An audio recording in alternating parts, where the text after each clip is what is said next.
Spring football is here. What are Dan Lanning's top 3 priorities for Oregon football? And some more thoughts on some depth chart stuff. Here we go. You are Locked On Ducks, your daily podcast on the Oregon Ducks, part of the Locked On Podcast Network. Your team every day.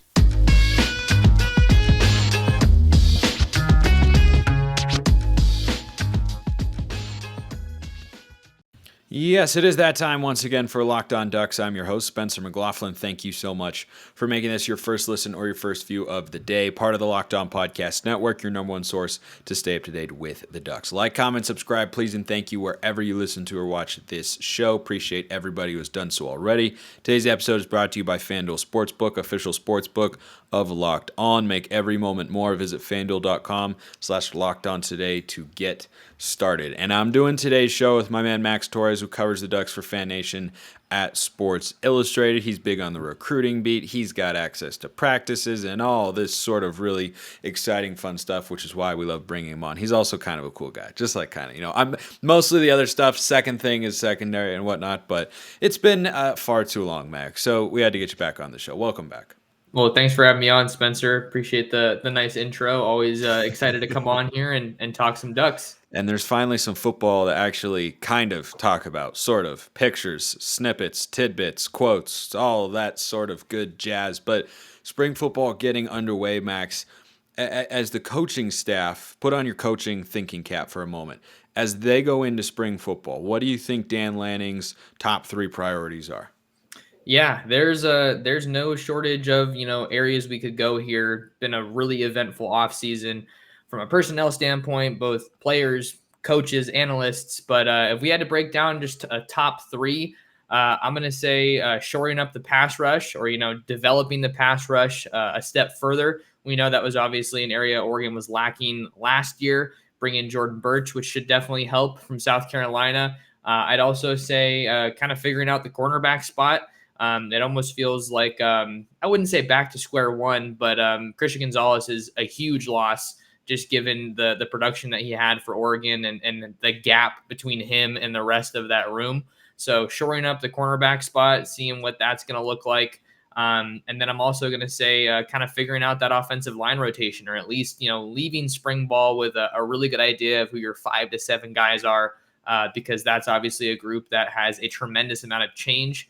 And you're bringing in Alik Terry, Mike Kavanaugh to help out with that group. So those are kind of the 3 areas that I would think probably need the most attention if I just have to go off rip.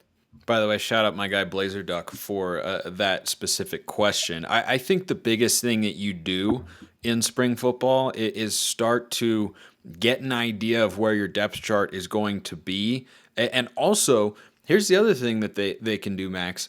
There's another transfer portal window that opens, I think, sometime in May. It's only like a couple weeks long, but if I think I have that right. But there's another window, so they could look at what they do have at certain positions, and they could decide if they want to make changes or if they need to bring in other players. And this is a new thing, these dual transfer portal windows, so we don't really know what sorts of players they're going to have access to at that point in time, right? I mean, we've seen the caliber of players they're able to bring in the here and now, but how many more will enter after spring football? What sort of departures might you have to deal with? Like, this is all stuff that is relatively new in the college football space. So I think that's another thing you're looking at as a staff, is you're trying to figure out what position groups are we sure about who's at the top, and what position groups are we not? Because I think there's some that are certainly easier to look at than others. I want to ask you about a recruiting question later in the show as well, but I want to stick with the spring kind of depth chart. So the last couple of days on the show, I laid out my predictions for who Oregon will probably have starting at wide receiver and offensive line. I'm going to do tight ends tomorrow, which is an interesting one, seeing as how there are only 3 scholarship tight ends on the roster, I'm pretty sure, and 3 walk-ons. So, yeah, a lot of different ways that could go. But let's start with the offensive line, which you hit on as one of the big priorities there. I think offensively, it should be the biggest focus for Dan Lanning, for his staff, everybody, because I think it's really easy to incorporate skill guys into an offense, learning a new playbook with Will Stein there, but the offensive line is going to be at the center of everything you do. If your offensive line is no good, your offense isn't going to be any good. And they're going to have a new center, a new left tackle. I mean, they got 5 different players across the board. It'll probably be 4. I think we expect Stephen Jones will be there. But your thoughts on the offensive line as it stands right now from what we know? Yeah, the offensive line is one of the more interesting groups for Oregon because it is a mixture of returners, guys that have played some good football for Oregon, and then some newcomers, whether that be from the portal or from the high school ranks. I don't think that there's really one high school signee that really stands out as someone I could probably see in the rotation as a true freshman this year. Granted, we have to kind of dig more into that. I got to talk to people around the program that are familiar with the O-line, but I think that it's definitely a group with a lot of promise, right? You have Jackson Powers Johnson coming back. I think that either him or Marcus Harper are probably looking at your top candidates to take over for Alex Forsyth at that center spot, because Jackson Powers Johnson did come into Oregon as primarily a center guy out of Corner Canyon, but he has since kind of played all over the line since he got to Oregon. But he's definitely one of the guys they're the most confident in. I know Alik Terry played a personal role in recruiting JPJ to Oregon. So I know that those two guys are really excited to be working together again. And then Marcus Harper II was probably one of the biggest success stories of that offensive line last year because he came in for an injured Stephen Jones, who got banged up really early in the season. And then he's back. So that's another starting caliber offensive lineman. All those guys really are. But Stephen Jones and Marcus Harper are the guys who have, spent the most time in that starting rotation for Oregon. And then you have to talk about the transfers that come in. Johnny Cornelius from Rhode Island, arguably the top tackle in the transfer portal that was available this cycle. He primarily played right tackle, which is also where we saw Stephen Jones play a decent amount. So maybe we see a little bit of movement there. And then you also have Junior Angelau, who's been limited in spring practice. He had a season-ending knee injury that he suffered in fall camp for Tech before the 2022 Texas season started. So he's working his way back to full health. He's probably a guy that projects to contribute on the interior, seeing that's where he mainly played when he was at Texas. And then the last guy that I have to mention, of course, is Josh Conerly Jr., who was highlighted as a guy who was standing out in the locker room as a leader by Dan Lanning during the first week of spring ball. So I think it's a group that has a lot of promise, but losing Adrian Clem, Vianney Talamaiva, who's now at Stanford, those are big losses that we can't just kind of comb over. But this is a group that has a lot of talent, and they should be another top unit in the Pac-12. Yeah, I think you and I are in lockstep agreement about Josh Conerly, which I want to ask you about, and also I'll give you my predicted starting offensive line based on what we know right now going forward. But we also really, really desperately have to talk about FanDuel, of course, because they're not the number 2 sportsbook in America. They're not the number 3 sportsbook in America. They are number 1. The tournament is heating up, sadly. Tragically, Oregon's not in it. But if you wanted to bet on that, you could bet on their NIT games as well. New customers get a no-sweat first bet up to $1,000. That's bonus bets back if your first bet doesn't win. The FanDuel Sportsbook app is safe, secure, and super easy to use. You can combine your bets for a chance at a bigger payout with a same-game parlay. Don't miss the chance to get your no-sweat first bet up to $1,000 in bonus bets if you go to FanDuel.com/lockedon. That's FanDuel.com/lockedon to learn more. Make every moment more with FanDuel, an official sports betting partner of the NBA.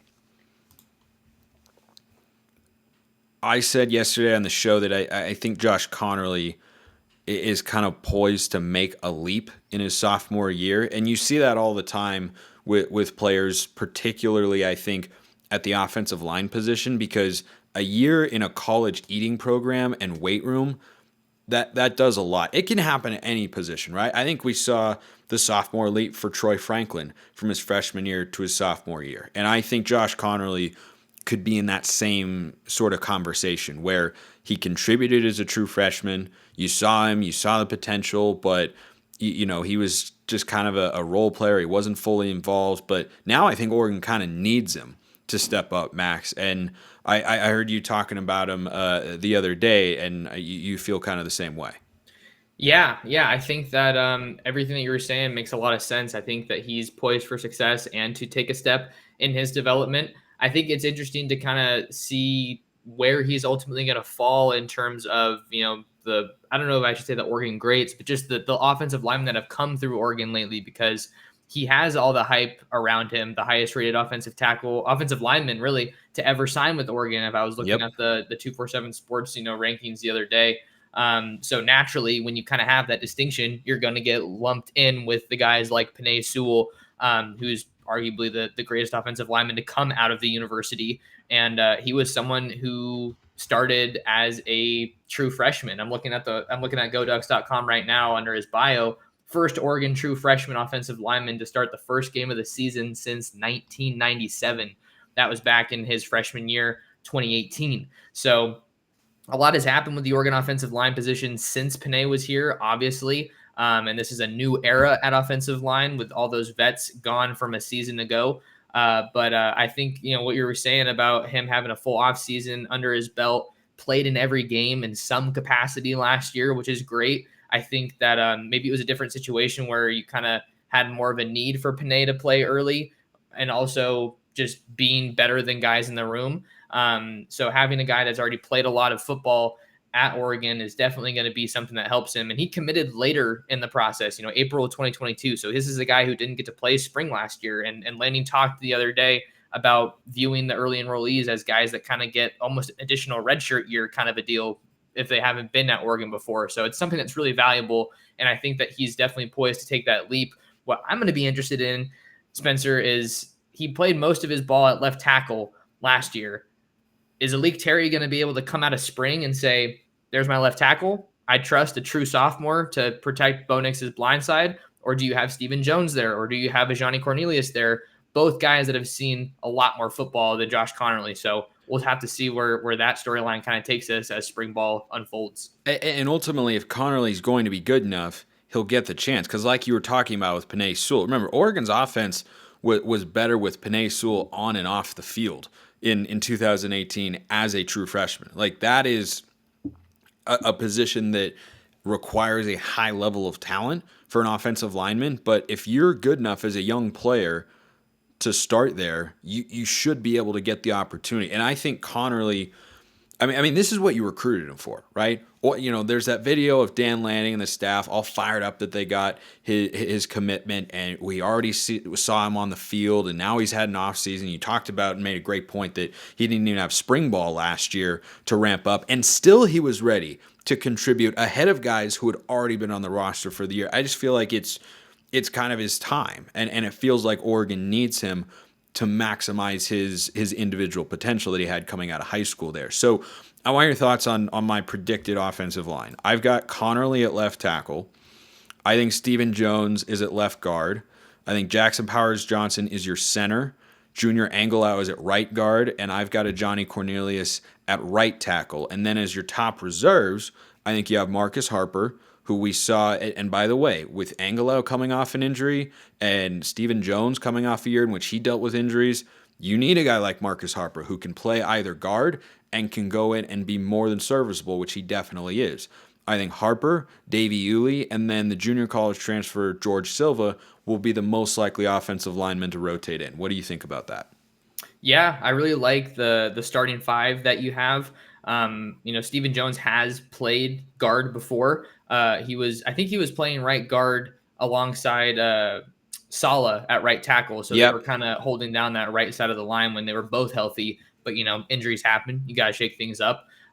So I think, I would say I pretty much fully agree. The only, maybe wiggle room that I see is maybe bringing in Harper for one of those guard spots.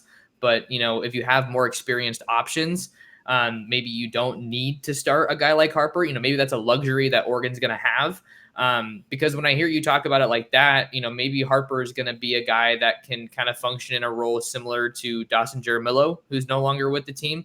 He, I think, transferred to North Carolina State, I want to say, but he was a guy that was super versatile and was able to come off the bench last year for Oregon. That sounds like a weird phrase in football, but he was able to come in as a top reserve. I don't know if I'm in the same boat of seeing George Silva in the two deep, just because, when I went out to interview him at Fullerton, he was talking about how he's still really, really new to football. This past season was actually his first full season playing football. So I think it might not be too likely that we see him break into the two deep that early. I think maybe you see a guy like Faupe Laulu, who's been around a little bit longer, break into that two deep. And then Dave Yulee is definitely another guy who came in with a lot of acclaim and a lot of attention as a highly coveted guy. Someone who was committed to Oregon, backed off, and then got back in the boat when Lanning was hired. So I think, other than a couple of discrepancies here and there, I think that's pretty spot on. And for the most part, where I find myself leaning as we record this, in March. Yeah, so I had Silva in there because he's a tackle, and the other two guys who I think will be, kind of your primary reserves, Harper and Iuli, are both guards. That's where they've played to this point. Now, a guy like Dawson Jaramillo, I'm glad you brought him up, not just because we went to the same high school, shout out Lake Oswego, but because he came into the games at times when called upon in the Mario Cristobal era at both guard and tackle. He did a little bit of both, and he wasn't quite starting caliber either, but he was definitely a competent backup, which is something that you absolutely need. Those guys are going to see the field, and I like the Faupe call. If you don't think George could be ready, which anybody's guess at this point, I just lean towards transfers tend to have an inclination they'll have a chance to see the field, but I do think that Cornelius and Conerly are your best options at tackles. But offensive linemen can take a while to develop, to pop, right? To really build themselves out physically. It can be true on the defensive line as well. So I like your insight there, and we've got a lot of agreement. Let's go to the wide receiver position, because Jurion Dickey is not there yet, so he's not going to be where I think he'll be by the time he gets on campus. But when you take Dickey out, there's actually not that many receivers in the room. And I wanted to ask you about that before we get into the potential two deep there at wide receiver. Gary Bryant Jr., USC transfer, was at Oregon over the weekend on his visit. I have warmed up slightly to the idea that they could add him to this room. What do you think about the prospect of bringing him in?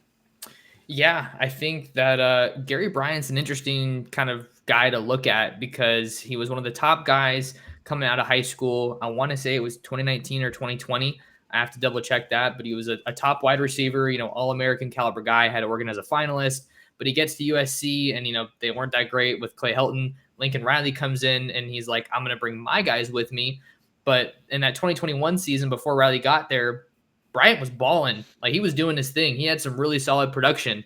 And then he kind of just got lost in the mix with Riley there and ultimately took a red shirt. So if he wants to come to Oregon, I don't see why you don't take him, just because you want to add, as if you can add a proven option versus a guy from high school that you have to develop a little bit more and isn't as sure. I think that's just pretty much at any position. That's gonna be where you often find yourself siding is, I have a guy that's ready to go now, so why not bring him? But Oregon does have some, a numbers game that they're playing right now, being over the scholarship limit still. I want to say that they're around 90, 91 is what I think. Last I saw they were at 91 after Michael Efese medically retired. Yeah. So that's kind of the number that I think we're working with right now. So if he wants to hop in, you definitely, why not take him? I think it's kind of a luxury for sure. And especially, you really only have Troy Franklin and Chris Hudson as guys who have done something for you still in that room. But then, you have transfers coming in. Tess Johnson's a guy that I'm being told is definitely raising some eyebrows so far. Not a lot of guys on the roster that move like him is kind of what I've been told from people close to the program.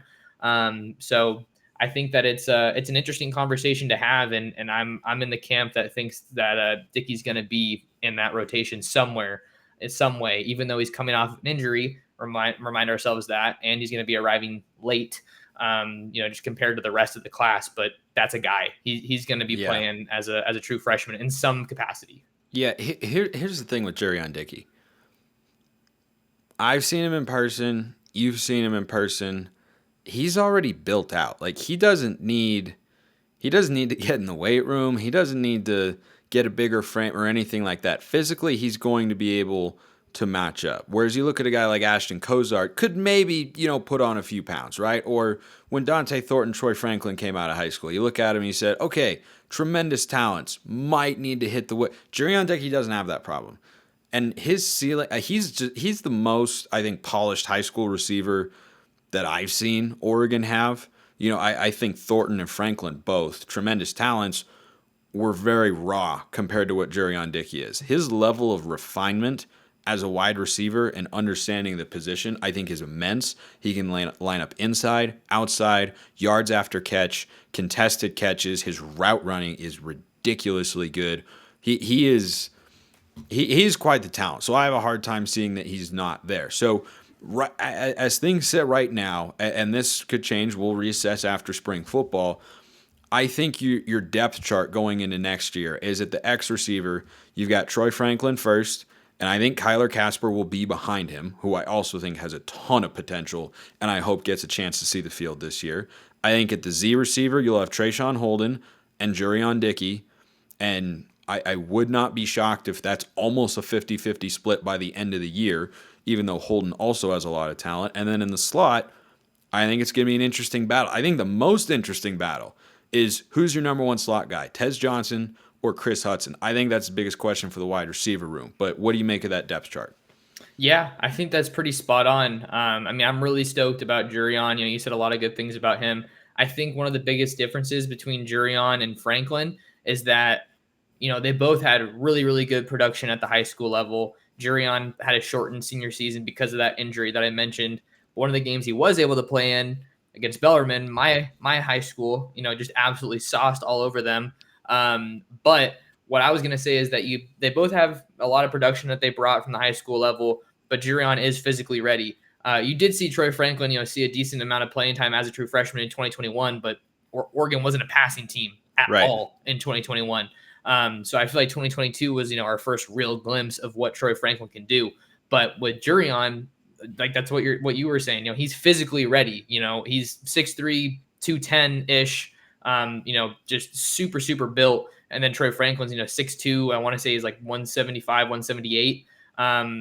Definitely on the lighter side, whatever the number actually is. We won't get updated, frames, height and weight until probably fall camp is my guess.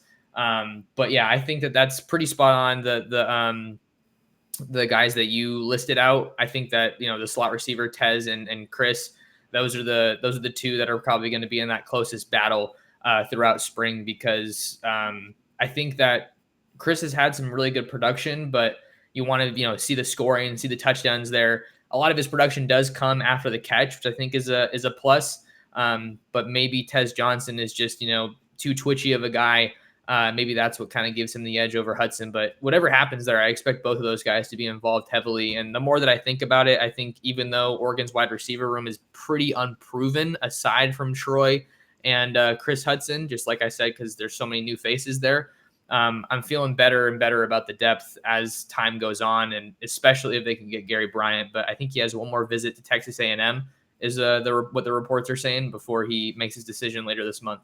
Yeah, Bryant was a high 4-star recruit coming out of high school as well. His composite rating was like just shy of 98. So, kind of in that Troy Franklin range, and he showed that potential plenty at USC. They just have got a lot of bodies in that wide receiver room who are really talented. I want to wrap up today, Max, with a question that came in from Nick P via the YouTube comments. And remember, Duck fans, you can always ask me a question. YouTube comments, Twitter at Smalls_55 or at Locked On Ducks. Mentions and DMs wide open there. So Nick says, probably a boring question. False. We'll make every question exciting here on the show. That's literally our job. Looking ahead in your own crystal ball, who are the top 3 players the Ducks will land this cycle? He means 2024. Now, I think it's a bit early to talk about specific players, so I'm going to amend his question just ever so slightly and say, what are the top 3 caliber of players that Oregon can get in the 2024 cycle? And Max, I look at what they did last year, and then, the unfortunate move of Kenny Dillingham causing him to lose Dante Moore.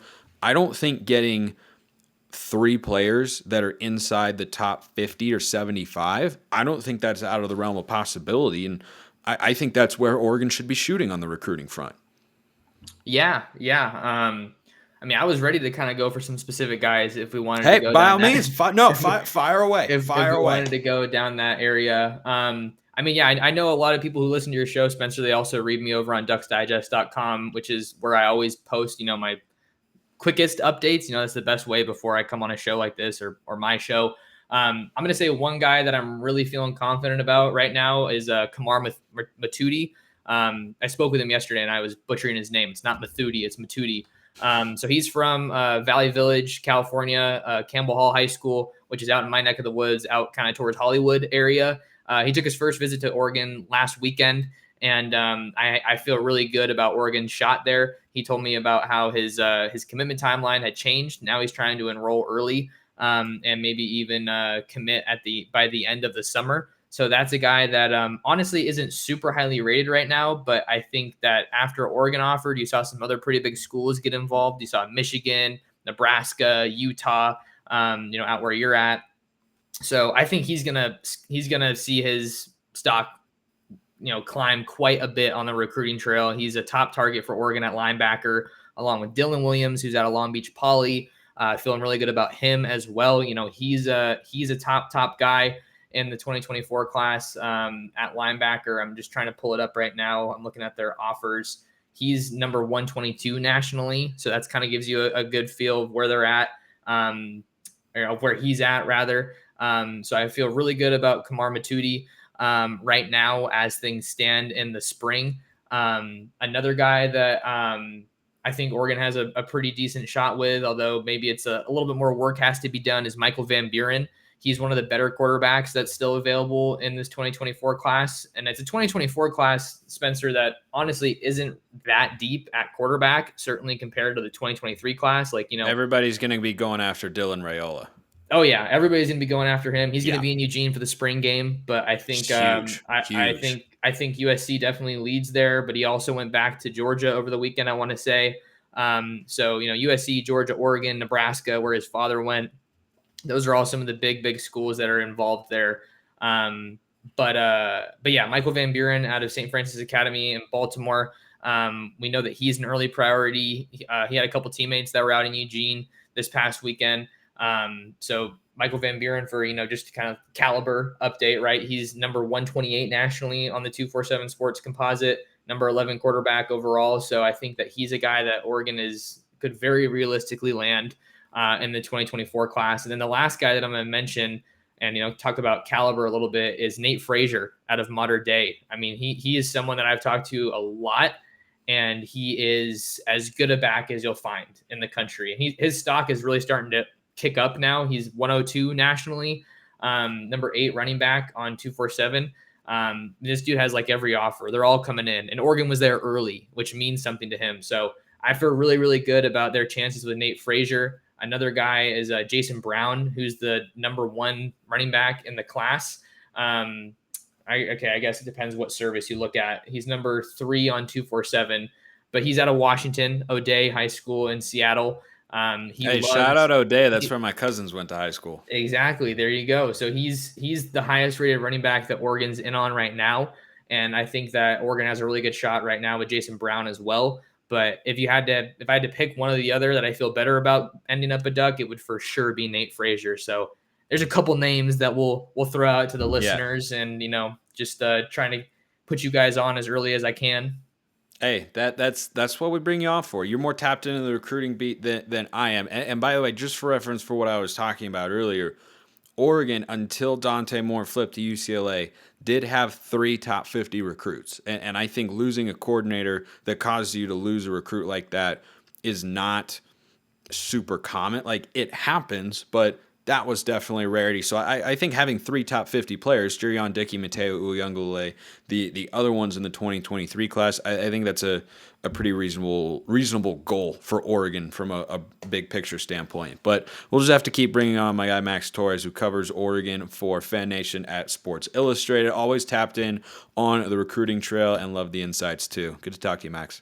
Thanks for having me on, Spencer. Appreciate it. Appreciate everyone listening. Have a wonderful rest of your day, and go Ducks.